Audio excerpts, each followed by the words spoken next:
Alright, this is a response to the Dear Dylan video. Um, Chris, I read your video, watched your video, and I know exactly where you're coming from.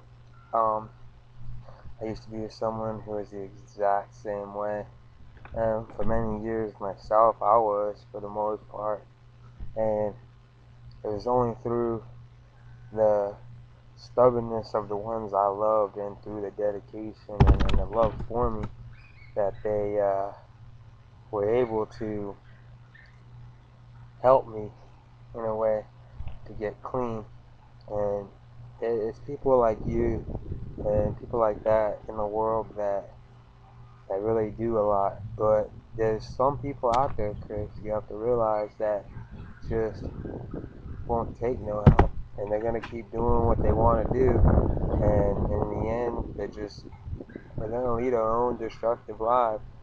And so you got to realize that, Chris, that not everybody can be saved. And I mean, I hope to God that Dylan can bounce out of this and learn from it and become a better person. But if you can't bring yourself down for it. You can only do what's right for you, and so don't take it too hard. I mean, as it's a part of life.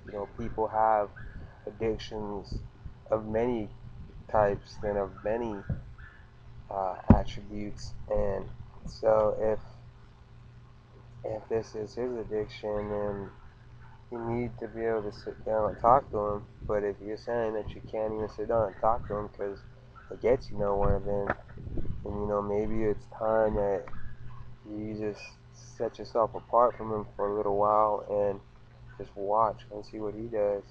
And then if in due time he changes, then maybe y'all can work on it. But right now, it seems to me like you're stuck between a rock and a hard place, and you're trying to find a way to save them.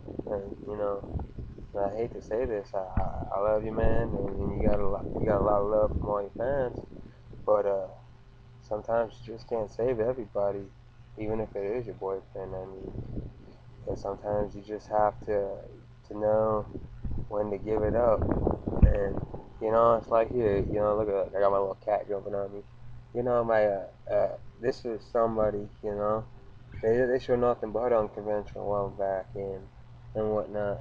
Maybe that's something you might need as a little cat in your eyes for a moment until you can figure out what's going on. But back to the seriousness, you gotta be able to know just when's enough's enough. If they're not willing to take the help and they're not willing to change and they're not willing to stop using drugs, then you need to know to just get out. I mean, it sucks to say that, but I did the same exact thing, and I'm not speaking something that I've never done. I did the exact same thing with mine. I had to let him go, because if I never let him go, all I was going to do is going to go down with him, and it was going to hurt me too much, and it broke me up inside to a point where maybe I never could have came back from him.